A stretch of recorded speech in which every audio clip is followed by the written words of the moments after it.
I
think that's our cue. Call the meeting to order. And before we start, I just want to welcome someone back in person. Commissioner Sangha, we're so happy to see you. Absolutely. And with that, would you like to lead the flag salute?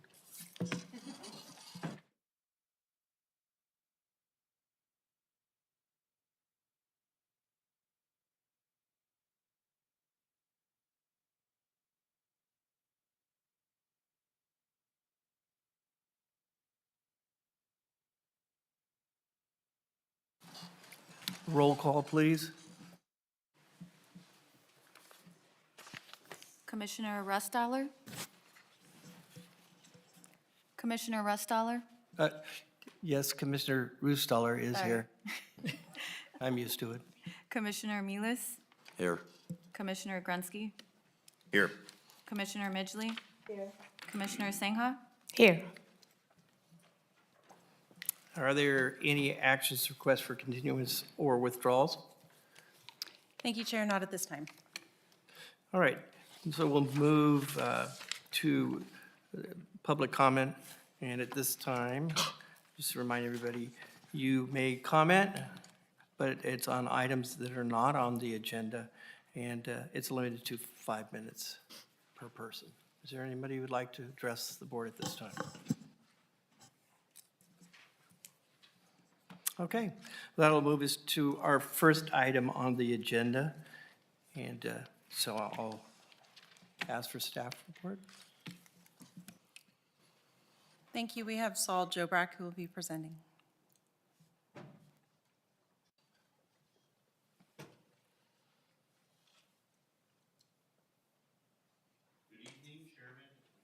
That'll help.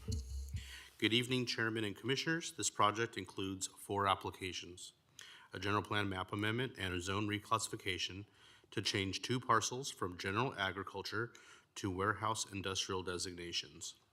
The project also includes 2 administrative use permits to establish truck and trailer parking and leisure storage parking on each parcel. The 2 project sites contain 14.04 and 16.05 acres for a total of 30.09 acres and have a general plan and zoning designation of general agriculture.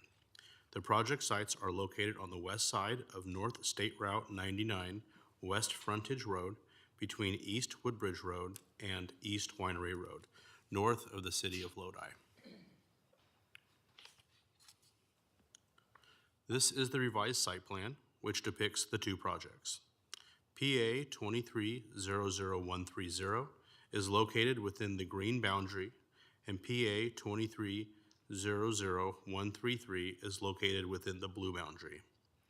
All truck and trailer traffic for both sites will utilize the access driveway along State Route 99 West Frontage Road and will be restricted from utilizing the East Woodbridge Road access, which can be seen in the graphic above as indicated by the red star. Right there. Traffic associated with leisure parking will not be restricted to a specific access driveway.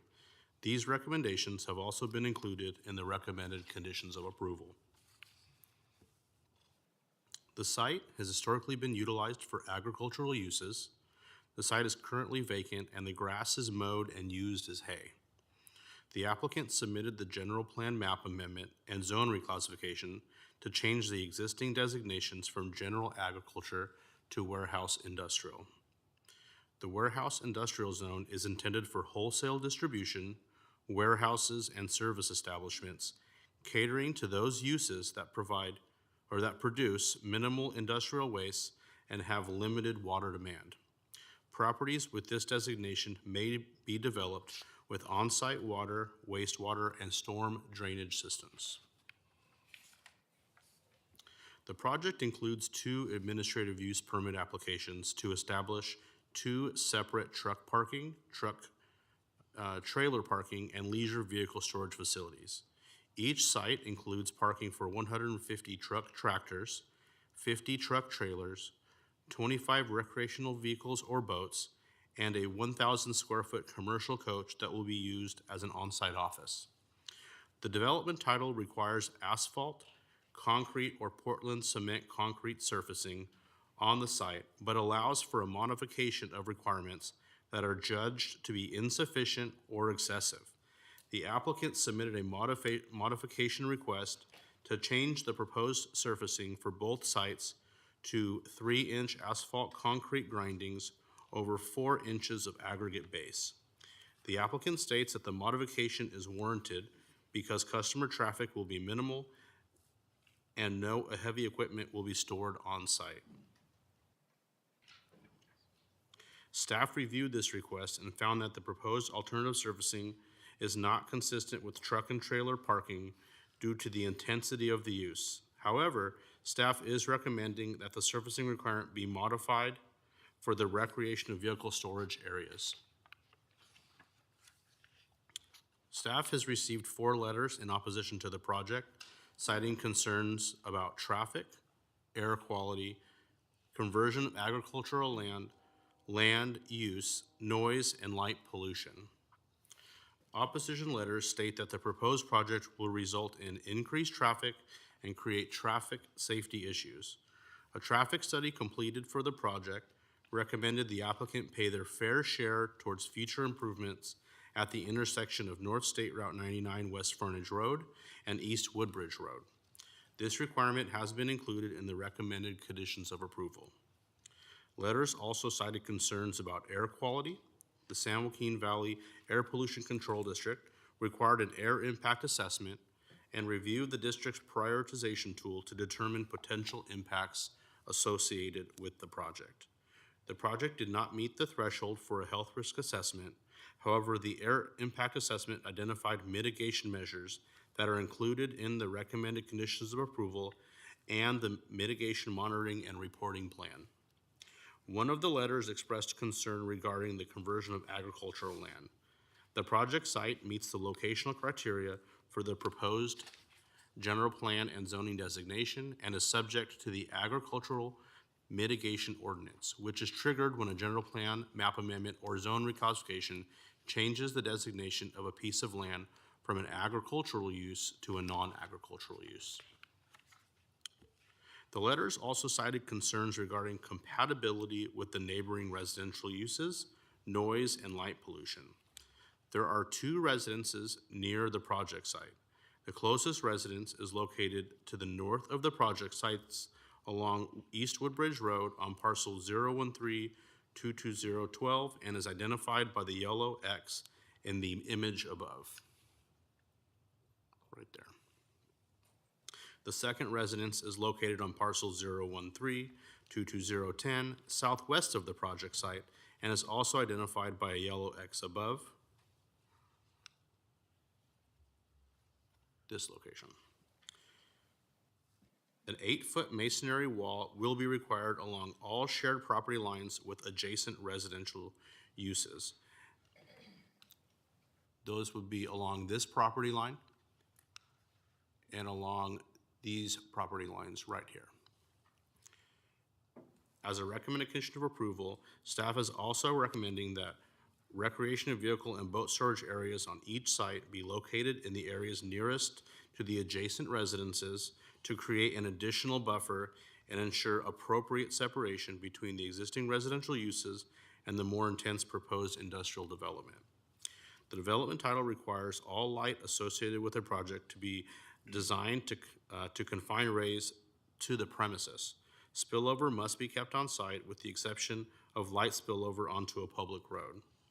With the proposed buffers and the required screening adjacent to existing residences in place, noise, light, and other potential compatibility concerns are expected to have a less than significant impact. This photo was taken from North State Route 99, West Frontage Road, looking northwest towards the vacant site. This is the approximate area being proposed as access for the truck and trailer parking uses for both project sites. This photo was taken from the south portion of the project, looking north. In this image, you can see the residence directly north of the project site in the foreground, which has been circled in red, right in this area.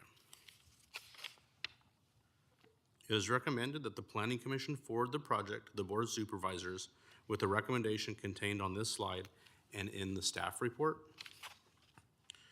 Thank you. This concludes staff's presentation. Thank you. Any commissioners have any questions for staff?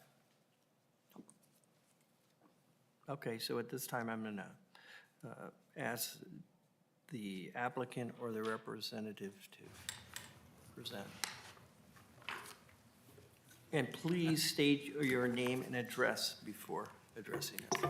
Yes, Kevin Swanson. Address is 6004 Carolina Circle in Stockton. And I do represent TDT Farms and Tom and Mari Gatelli on this project. We concur with essentially all the conditions for the project. However, we do have a concern about the surfacing modification request. When we initially moved forward on this, we were looking at 3 inches over 4 inches of asphalt. But what we decided to do was, after further deliberation and talking with other truck parking facilities, to increase the depth of the surface to 8 inches of a combination of recycled grindings and aggregate base. And there's a reason for that. One is that along both 99 and I-5 surfacing for all trucks, you could probably look at maybe 90% of those are all on aggregate base because of the chip seal, because of the cost of pavement. The asphalt pavement and concrete is very, very expensive. There was a study by the United States Department of Transportation. Federal Highway states that expanding the use of sources of natural highway of recycled aggregates for new applications will make a significant contribution toward creating a sustainable society and extending the performance of infrastructure containing aggregates. It will lower the environmental footprint by reusing existing asphalt, thereby reducing the demand for new raw materials. And of course, choosing recycled asphalt and chip seal cuts the cost significantly compared to traditional asphalt paving. I do have some, and I should have gotten this to you, but I do have some comments that I could have given to you. But having said that, the modification request would be really in line with what is already existing out in most truck facilities in the county. This is not an IT zone. I have 4 projects that were off of Highway 12 that have 4, they're IT zones, and they're all with chip seal, and they have been in existence since 2000. One of them has been in existence since 2007. Very successful. They hold up very well over a long period of time. In addition to that, chip seal can last up to 20 years with proper maintenance, while asphalt might last up to 15, maybe 20 years. The difference between the 2 paving types is that chip seal pavement doesn't need much maintenance, and upkeep has been designed for longevity factors, such as moisture and intrusion of traffic loads.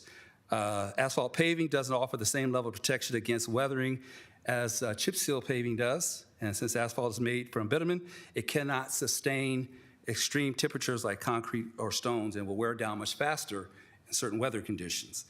Again, little or no maintenance, affordability, So if we're talking about not only longevity of the surface, but it also the ability for the applicant or the owner of the property to establish his business, the cost of paving is very, very exorbitant. It's very high. And so you're starting out at a really low basis for the applicant to be able to move forward with his project. I think as we consider the existing conditions for, as the staff report said, that it didn't meet the requirements for truck and parking, but there are, as I said before, there are probably 80% of the truck parking facilities are done aggregate because it's just a better surface, lasts longer, lower maintenance, and it's very inexpensive. So we would like to make that adjustment to that modification, go into a deeper section instead of the 3 or 4, but actually adding 8 inches of chip seal, which would make this surface much more solid and much more sustainable. And that will be it. Thank you. Okay, so at this time, we'll hear from other proponents of the project. All right. We will now hear from the opponents of the project. Come up one at a time. Please state your name and your address. Do we have anybody online? We don't. Do we have anybody online tonight? Okay, sir. Les McKenzie, 8120 East Woodbridge Road. We have probably 13 properties on East Woodbridge Road. And Constellation Winery, their trucking alone impacts the whole road. And they also have on the other side 2 more other wineries that have semis coming and going. The road's too small for the impact that they're going to put on that property right there off the freeway. And I want you to consider the traffic in that area. It's just unbelievable. And we all know that diesel fuel doesn't pollute the air. That's all I have to say. Thank you. Is there anybody else who'd like to speak at this time in opposition to this petition?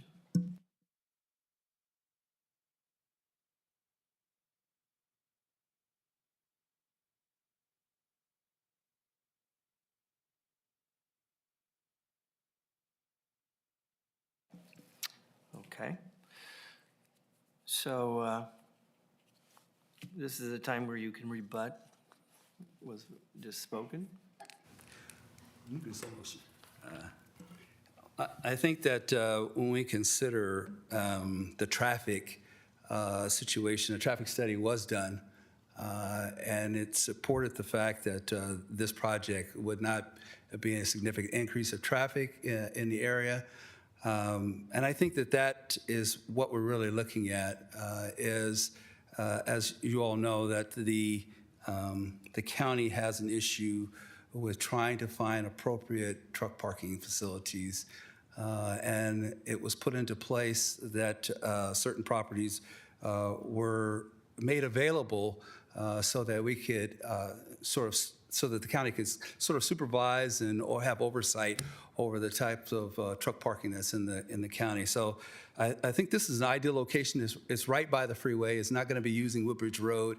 And again, the traffic study was done, and I think that the traffic study would support this project in this manner.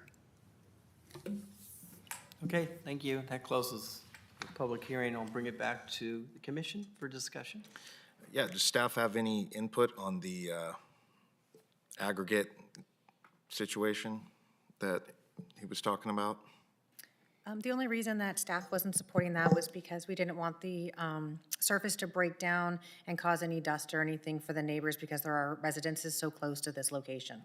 We were okay with the alternative surfacing for the storage of the RVs and boats because they sit there versus the in and out parking of trucks and trailers that will go in and out daily. That was our justification. Okay, thank you. The only thing that I would add would be to note that the discussion at issue is regarding condition of approval 1.1F, and that has a numbering of A, but it actually should be F. And so I believe that's the condition that's being discussed. I just wanted to point that out, that as you refer to that in your staff report, 1F is identified actually as a second 1A, and it should be 1F. but that is the condition that's being requested to be modified. I want it to be clear. Does staff have any experience with what the gentleman's talking about, that style of aggregate? And is it acceptable, or is there a reason you didn't go with it because of the dust and such? We've just historically allowed the storage of trailers or RVs and things like that, the storage that are going to sit for a couple months to use a lower level of surfacing. But that's what we were going off as historical, and that there was residences so close to it. I didn't want it to break down. Awesome. Okay, thank you. Besides that, I think the project's great. I think it fits that use for that property. I think it makes a lot of sense. Being in trucking, it looks like it'd be a good truck yard, and I'm for that project. Any other comments, questions, discussion, commissioners? So I just want to clarify, okay, so even though they're willing to dig down deeper and then put this reusable aggregate or whatever, that would not keep the dust down, or what? That was just our recommendation based on what what was provided to us. But that's where it's completely up to you guys. We just provided our recommendation, but. So I'm going to ask council, so if a motion is made in the affirmative for this to go forward, they also have to note the exception or the request for something different than what was recommended. Is that correct? Correct. My understanding would be if somebody wanted to recognize the applicant's request, what they would be doing, and I'm going to lean on Corinne a little bit, would be I would move to approve the project as recommended with a modification to condition 1F, which is identified as 1A in your staff report, but 1F to, and this is where I'm going to lean on Corinne a little bit, to go ahead and address that surfacing issue. And you can just say, I think, to, approve the project as staff recommended and amend 1F to allow the modification proposed by the applicant. And then we can fine tune that wording to say exactly what the applicant was proposed in the conditions that we forward to the Board of Supervisors. Okay. And I would agree with that. Essentially, what's happening is you are looking at the zone modification, it's kind of described in your staff report, and you are allowing that alternative surfacing on the whole project instead of just on the portion with the truck parking. So it is to use the same surfacing on the whole project as requested. I believe that it would be based on his statements, the 8 inches as opposed to a 3-inch, which is a standard. But you guys could clean. Yes, Correct. yeah, if you want to just make the motion to accept the modification as proposed by the applicant, we can use his wordings to put it in the conditions, yes. All right, do I have a motion? Or any other comments? So I had a question, if I may. Is there any proof that it's the way they are going on, it's not going to work out? I mean, this location is pretty close to the freeway. It's not like it's going into the streets or the side roads to go into the residences. So my question is to whoever can answer it. What is the obligation for the applicant for them to go ahead and do what the staff is doing, asking to do? I understand what Megan just said. I definitely do. What my question is because it's so close to the freeway. It's not going into the residential area. And we have discussed this on the commission before, that we want to keep everything that's regarding truck parking and all that stuff close to the freeway within 1 mile range. So is there like something more than just saying that, oh, the dust will be going to the residences? Because the residential area is not that close on the map. Right, that was our only thought, was that because the residence is just north of this, it's basically making a U around a residence off of a Campo Road, is we didn't want the movement in and off, just as the circulation and everything, breaking down the surfacing and creating anything for the residences near there. That was our thought. If the concern is, or if your question is regarding whether that kind of surfacing will track or has tracking concerns as the truck goes in or out, I would maybe ask Cheyenne to step up as a public works expert and just weigh in on whether that kind of alternative surfacing does get tracked out in a way that is concerning. That would, I think, be the only appropriate person to answer that tracking out question, if that's the question. Thank you. Chair Roostaller and members of the commission. I'm Cheyenne Raymond, Engineering Services Manager with Public Works. And the surfacing type, I don't believe would cause a dust issue. And what might help the commission make a decision is if they're choosing an alternative method, maybe that they bring a section that would have the same strength as what was originally proposed in the conditions of approval. Makes sense, thank you. Okay. Yes. I'm just trying to make it reasonable and logical for the applicant also, where they don't have to go out of the way to do something that is just something on the books and not practical. Been there, done that in one of the projects, so I'm just saying that, we just want to make sure that we are not just going with something that could have historically happened but doesn't happen anymore. So that was the reason of my questioning that particular line in there. Would it be okay if I make a? I had a question. On the section, you said 8 inches, so what is it, 4 and 4? 4? No, it'll be a complete section. It's Of? a mixture of, oh, I'm sorry. Sorry about that. It'll be, the complete section is a mixture of the two, so, and it forms its own barrier, Yeah, so. but what is the material?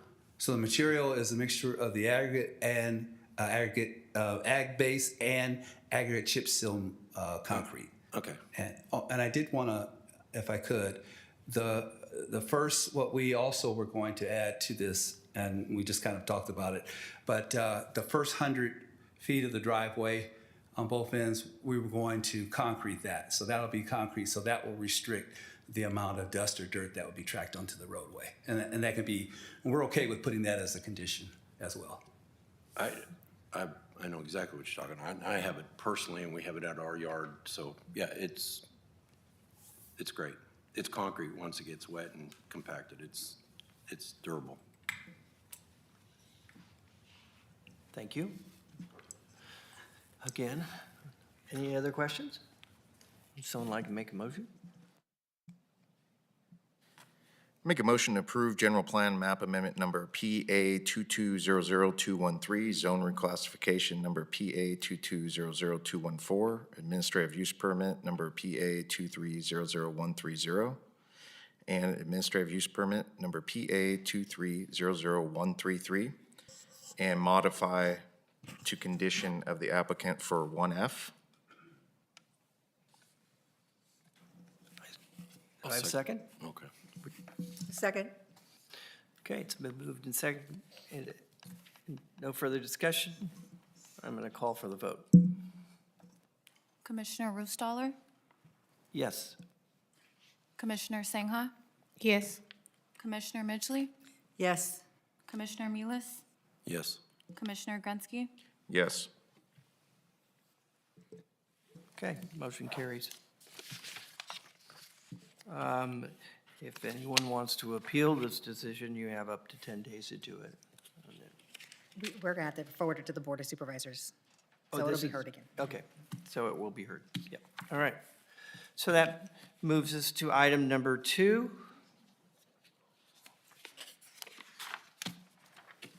Thank you, Chair. Director Jennifer Jolly. I'd like to introduce Megan Aguirre, who will do a brief presentation.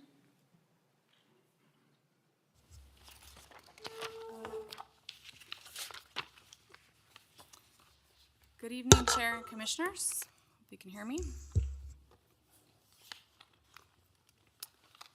This project is a general plan and development title text amendment to allow manufactured mobile home parks in additional zones subject to a discretionary permit and a number of updated requirements, and to clarify that the general plan residential density requirements do not apply to manufactured mobile home parks or farm employee housing, farm labor camps.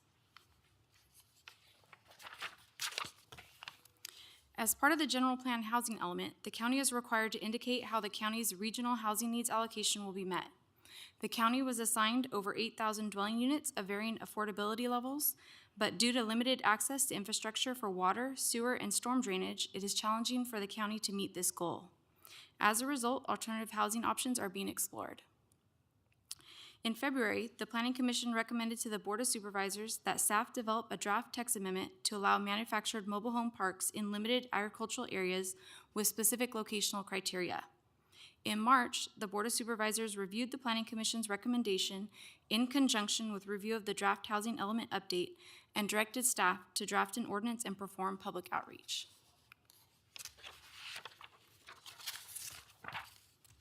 Staff sent out the initial draft text amendment and invited potential stakeholders to attend a meeting in July of this year.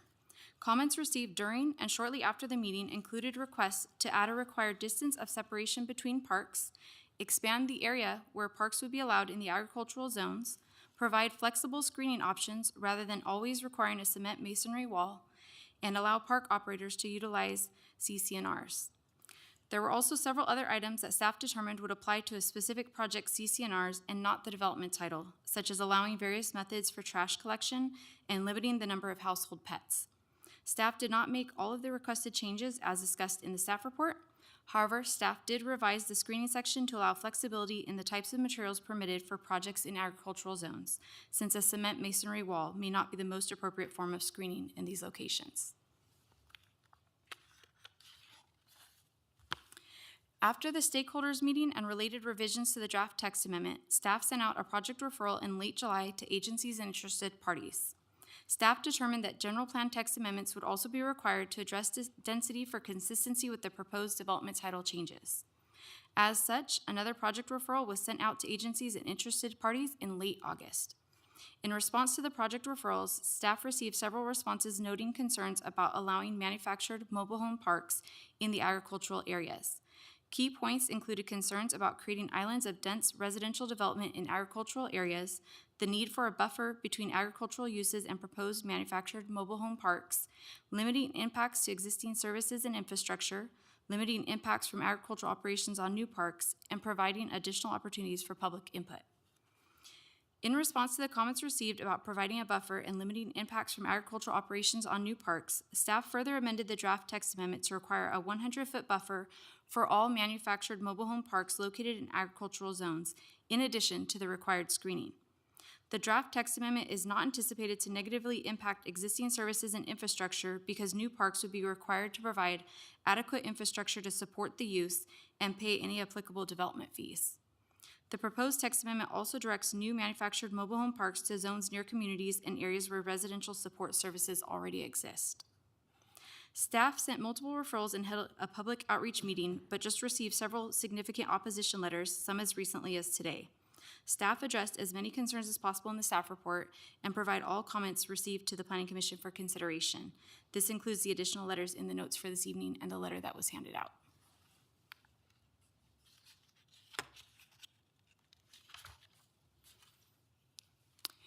After reviewing all input received on the draft text amendment, staff made additional revisions to remove the general agriculture zone from consideration.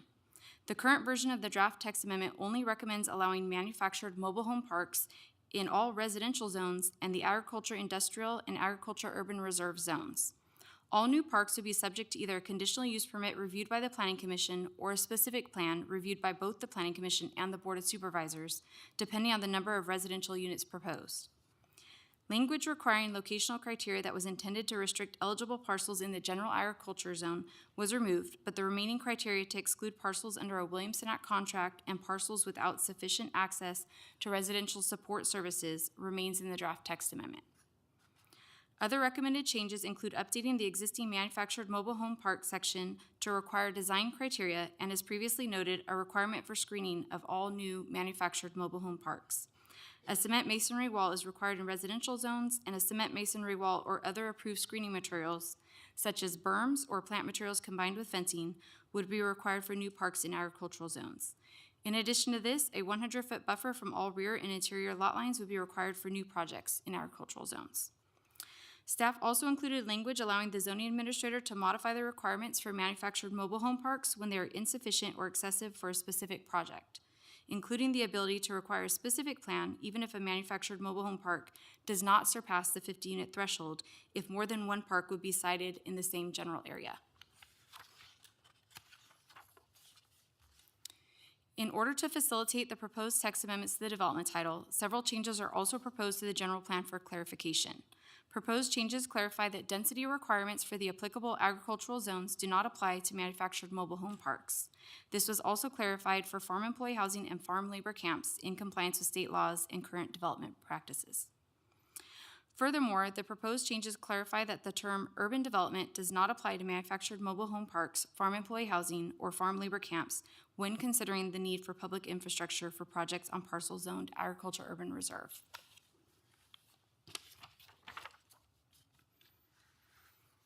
In order to approve general plan and development title text amendments, several findings must be made in the affirmative. These findings include that proposed changes contribute to the public health, safety, and general welfare or benefit the public. The project has been properly reviewed in compliance with the California Environmental Quality Act, or CEQA, and the project is consistent with general plan goals unless these goals are proposed to be amended. In addition to this, an additional finding is required to be made for general plan text amendments that the changes retain the internal consistency with the general plan and other adopted plans. Because the proposed changes would allow for additional housing opportunities to meet projected local housing needs, this project is a benefit to the public.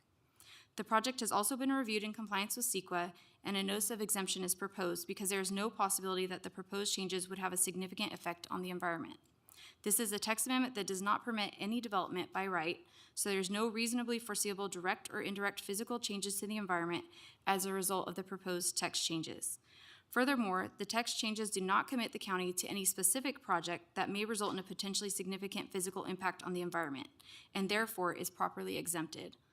Any future project that relies on this proposed text will be subject to a discretionary permit and CEQA review. If any future project has the potential for causing a significant impact on the environment, those potential impacts will be required to be mitigated to a less than significant level. Therefore, the exemption is appropriate and the project is not subject to CEQA. In regards to retaining internal consistency with the general plan and other adopted county plans, the project includes changes to both the general plan and development title for consistency between the documents, and no other adopted county plans are impacted by these changes. Consistency with general plan goals will be discussed on the next slide.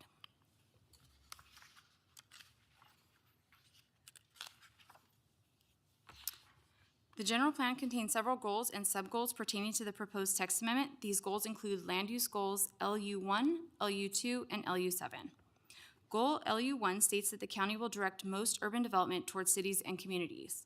This goal is met because the proposed text amendment would only allow manufactured mobile home parks in residential zones, the AI zone, and the AU zone, where the majority of parcels with these designations are near cities and communities. Goal LU2 states that the county will promote efficient development and land use practices that protect resources and enhance communities.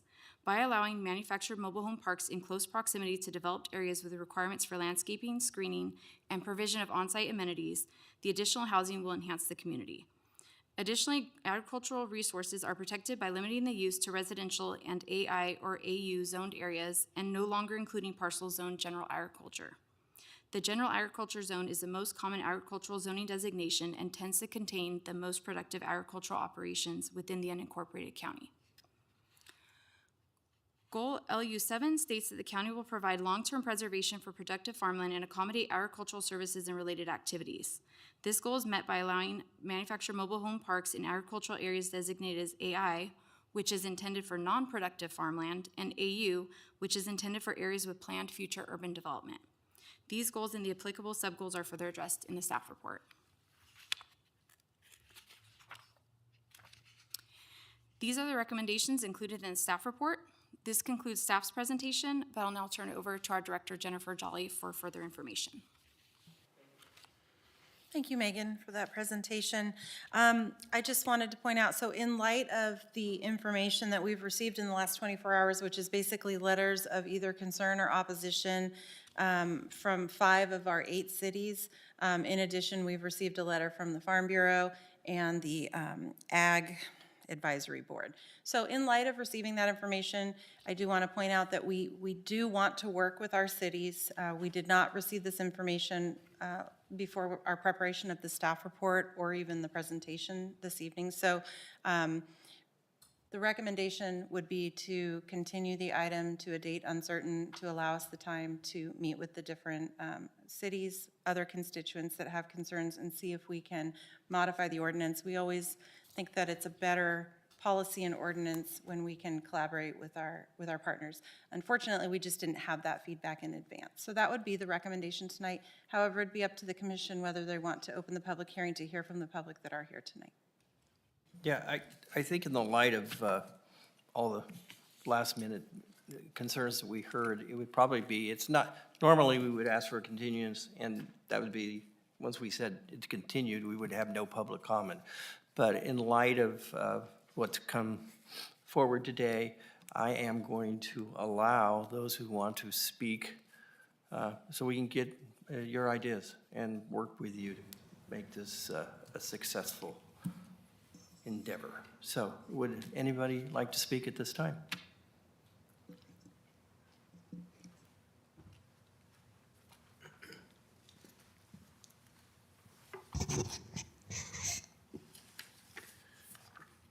Good evening, members of the commission. My name is Tom Terpstra. I'm the Deputy City Attorney for the City of Ripon. Just for clarity, I haven't quite heard whether the commission is going to continue this item, so I would be just offering a comment to, or if I could get some clarity on whether the commission is going to continue this, I think that would affect how I would comment on this item.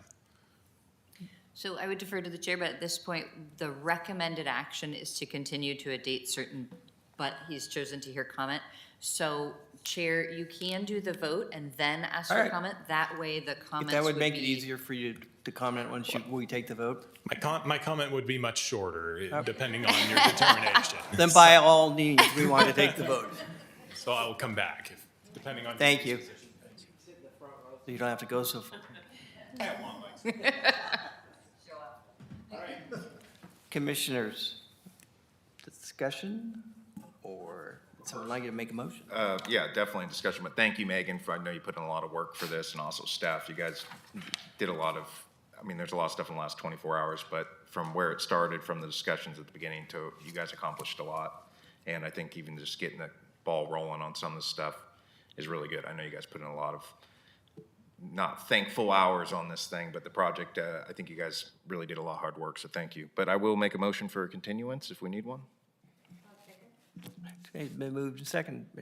I'll call for the vote. Can I do a clarification to that motion, if I may, through the chair? To clarify, that is to a date uncertain, since the motion didn't include a date. Correct, to a date. A date uncertain. uncertain. Thank you for the clarity.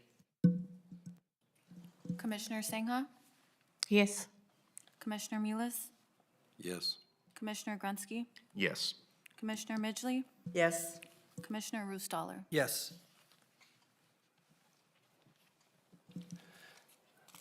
Where was I? Oh. Will anyone like to speak at this time? We want to hear what you have to say. I'll just keep this brief. Again, Tom Terpstra, Deputy City Attorney for the City of Ripon. We just appreciate the Commission's willingness to collaborate with our respective cities within the county. We look forward to working with with county staff to work out a solution that addresses the affordable housing crisis in this county. And we are excited to collaborate with the county in that effort and look forward to coordinating with staff in doing so. Thank you very much. Thank you.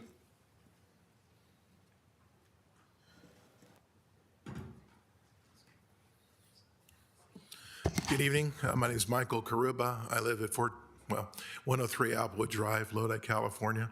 I just heard about this myself, and I'm pretty plugged in. And I'm not surprised that some of the cities, I don't know, sometimes they're late to the party. From a Lodi perspective, this is shockingly bad and not well thought out. The fact that the AG zone got pulled out between when I read your agenda and tonight shows you that despite best efforts from staff trying to do a lot of juggling, I suppose, to get a lot accomplished with a lot of constraints, it just shows to show you that we're kind of building the plane, flying the plane. It doesn't make sense, okay? So from a Lodi perspective, what I encourage you to do is look at the agriculture urban reserve zoning, and then you can also look at, and it really should be a presentation for them, and then look at that same zoning that's in Woodbridge. Okay, Woodbridge, maybe this works, okay? That's the county. Okay, I'm not sure how they'd be happy up there with it, but okay. The Agriculture Urban Reserve that's south of Harney Lane is in the sphere of influence of Lodi. It's been in 2 general plans of Lodi. It's been an NMSR. It's had, they've in the housing elements that have been approved, there are streets designed, there's stormwater plans, and you can't carve out 20 acres if someone wants to go through you guys to do a 20-acre or 10-acre or whatever mobile home park. So one of the caveats, if you were going to do this, I believe, is that you should exempt any areas. Now, you want to put it near cities. You want to give the burden to the cities because you don't want to have infrastructure in county facilities. But I don't think you should be usurping land use control from cities. They've spent millions and millions and millions of dollars. They've gone a certain direction, planned infrastructure, streets, and not gone other directions. And then we have a plan here where someone could come into a sphere of influence and in their housing element and then somehow carve out mobile home parks. Nothing against mobile home parks. It's just that's not fair, and I think would create some very bad blood and bad planning. I don't know what the city would do. You may, in theory, future streets that are going to connect east and west wouldn't be able to work. I don't know. You folks, so I'm looking at the planners here. You got a lot to juggle, and you're not looking specifically at Lodi. I am. But when this plan gets approved, it has to be looked at that way. And maybe that's unfair to you that the city didn't do that for you and send that letter. But this would absolutely not work for the city of Lodi. Okay? They've got RENA numbers that have already been approved, okay, in this area. And if you're looking for affordable housing, instead of virtue signaling, which I believe in large part this is, to say in your staff presentation, we don't have infrastructure, so we'll put it over here and create island after island after island near cities that are then going to then provide services. Well, you know what, folks? If the county wants to provide more affordable options, then do it. But don't shove it next to a city. It's just terribly unfair. But anyway, my last comment would just be to reiterate, you cannot do the agriculture urban reserve if it's in the sphere of influence of a city and they've planned for it. You just can't do that. And I thought you guys should know that in advance. And I would hope if you were voting tonight, that was the direction you'd give your staff. There are other agriculture urban reserves that aren't a part of cities. That's your bailiwick. Do what you want to do with that, okay? I'm glad you're postponing it. I suspect you're going to have a lot more heat on this subject, and I'd like you guys to consider each of the areas. And I think as planning commissioners, you guys should, in your mind, be able to, and I'm sorry to add to your workload, but that you guys, this is a major thing. This is a major departure. We're going to sink wells all over the county, potentially, right? Is that what we're going to do for our overdrafted aquifers? Okay, what about nitrates? I'm not a farmer, but I heard they don't like those getting into the ground too. So I think you guys should look at this much more deeply. And the affordable housing component, let's do it right if we're going to do it at all. Thank you. Thank you.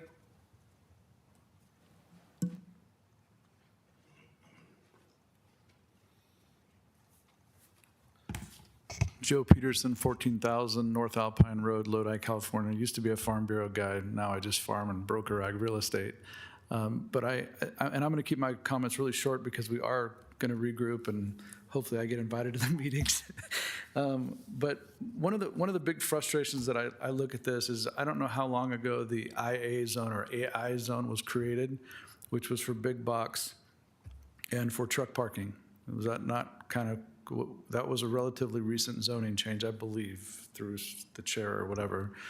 But I remember very clearly that was going to be a low impact zone. It was going to be, maybe big square footage, that type of thing, but you weren't going to have, a lot of septic systems, not a lot of well usage. It was going to be limited human needs.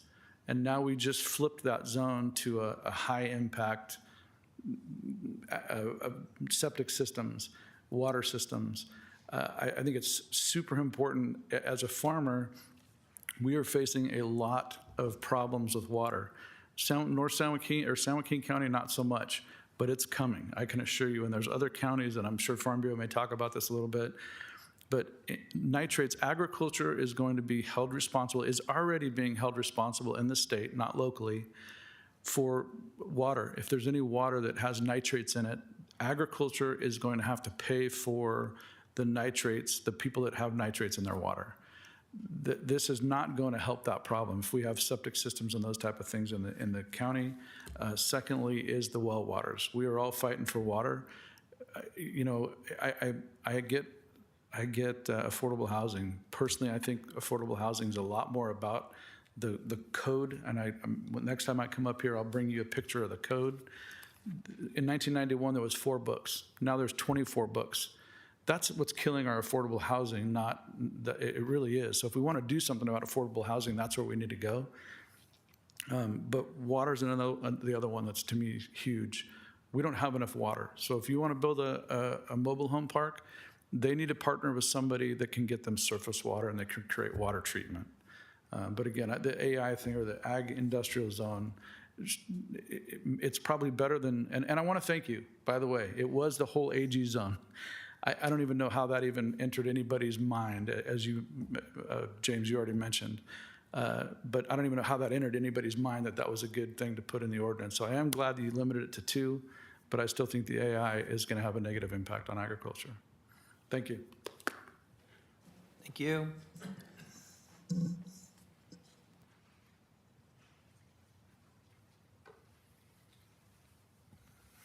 Commission, thank you for the time to speak. My name is Andrew Genesi, Executive Director, San Joaquin County Farm Bureau. Thank you for delaying this so we can work on it more. I'm looking forward to working with staff on this. They've already made some substantive and really positive changes, so I look forward to tweaking this and getting it right for the county and for everybody here. What Joe talked about is true with the salt and nitrate management plans. Any groundwater with over 10 milligrams per liter of nitrate will have to have drinking water provided largely by agriculture. About 90% of that bill is going to fall on agriculture here in this county. So if you were to put a 50 house deal there, that's potentially 50 houses that would have to have drinking water provided. So we have some serious concerns in making sure that we're watching where we're putting these houses. If they are reliant on groundwater pumping, you're just adding more people that will have to be provided water for by the cities, by agriculture, by the businesses of San Joaquin County. I couldn't help but notice that the previous issue we were looking at, when they put up the maps, they were the AI zoned areas were all around where we were putting that truck park. If you had put a mobile home park right there, you would have had serious issues with an area that a number of the commissioners said was perfect for truck parking. You would have had housing there right across the street from where you want to have the entrance for those trucks. So we still have some serious concerns with the AI zoned. We believe they were zoned that way for a reason. Would like to keep it that way, but look forward to working on this and hopefully crafting something that's good for the county. Thank you. Thank you. Would anybody else like to speak? All right, thank you for your input. I appreciate it. I think everybody else does as well. Is there any other business? Commissioners' comments? Yeah, just to kind of summarize, not liking the AI zone, right? That seems to be a lot of the feedback. And then the AU zone, not in a sphere of influence, is that correct? Would be the summary from the comments, if we were looking? Is that? Through the chair, yes. Well, that's what I heard. Yeah. But typically, AU zones are often in the sphere of influence. I think it's important to note that in the sphere of influence, it's still under county jurisdiction, and we do work collaboratively. We try to work collaboratively with cities so as to not conflict with what they do have planned. So it's also important to note that any project under this ordinance that would move forward if this policy were to eventually get approved by the Board of Supervisors would be discretionary.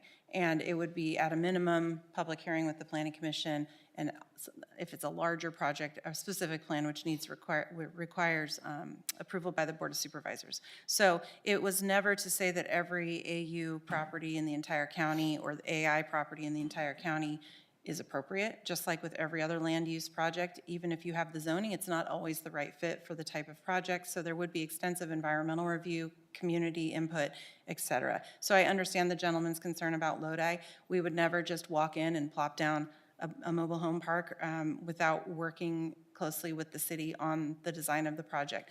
I know that doesn't make people feel better sometimes because there is this concern that the county is trying to kind of jam this policy through. We understand this is a very, very large policy decision, big decision. In this county, we're always balancing agriculture, protection of agriculture, and also meeting the needs of the people who live here. And it's true, the county does have a difficult time providing any housing across the board.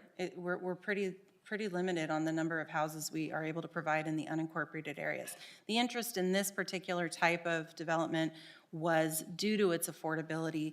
It wouldn't necessarily even have to be deed restricted for affordable housing. It just is a more affordable way to get into home ownership rather than someone who owns the land and has to do a stick-built home. So just a little bit of context as to where we're coming from on this. And I just think that's important to kind of put out there. So it is definitely not, we're trying to be thoughtful about this, and I also understand the concerns about the AG zone. We had the same concerns. We just weren't getting a lot of feedback from the public on that, so, or agencies. But we got to that conclusion on our own, that we just felt like that was too wide open. So I'm not sure if that answers your question, but ag urban reserve, they're kind of holding ag zones. So sometimes they are being farmed while they're waiting to be developed in the future, but they could be 20 years out for development. So sometimes they are farmed. The AI zone, when we originally created that zone, yes, it was to allow some relief for truck parking, but we were also focusing on properties that were no longer viable for farming. So in the AI zone, you have parcels that are not prime farmland. They're not, and all of the ones that the county designated to change to the AI zone a couple of years ago, none of those were prime farmland, nor were they being farmed. So when we updated our development title, which was 2 years ago, so I mean, they were close together, but essentially we did the AI zone, and then I think about 6 months or a year later, we did a development title update. We did expand what you could do in the AI zone a little bit. It's still very limited. It's also important to point out, though, that you can do farm employee housing. Farm employee housing is mandated by the state to be outright permitted up to 12 units of individual units, or 36 beds if you're doing one large building. That is just a building permit. That's not a discretionary application. Is that in all ag zoning? Is that? Yes. Yeah, Correct. that's correct, right. So there's a lot of history. There's a lot of thought that went behind this. I know some people are saying, oh, it just seems like you just decided to throw this policy out here, but it has been thought of, and we are trying to balance everyone's input. So I actually really do appreciate the input that we're hearing tonight, and the people that I've spoken with in the last couple of days, and all of the cities that have submitted the letters in the last 24 hours. I do truly believe that we will have a better ordinance moving forward if we can work all together to try to address some of these concerns. So I just wanted to kind of put that out there. The public has our word that we will be reaching out to those that have participated. It is very hard to get engagement in this county. It's a big county. And when we put things out there in the paper and we put things out there on the website, we still don't get a lot of participation. So we really do rely on our agencies to help us with that. So I guess I'll stop talking now. But I just wanted to kind of get that information out there to you. And I don't have a timeline on when we'll be back, because it's gonna depend on how successful we are meeting with our different partners. Okay. Thank you. Okay, I'll let you catch your breath. Director's report. That was it. I have nothing else to report. Thank you. I have nothing else to report. Thank you. Okay, if you say so. All right, well, Do you want me to do future meetings? yeah. So we don't have anything scheduled for the November 7th Planning Commission, so we'll most likely cancel that. The November 21st Planning Commission will be a flood variance on the terminus of South Whiskey Slough Road and South Holt. It'll be a variance and a minor subdivision on Welty Street and Ahern Road, and a conditional use permit for a cell tower on 8 Mile Road and Atherton Road. That's gonna be a long night. Hopefully not, hopefully not. And then we don't have anything scheduled for the December 5th meeting. So that's it. All right. Is there any other business? If not, I would we'll adjourn the meeting.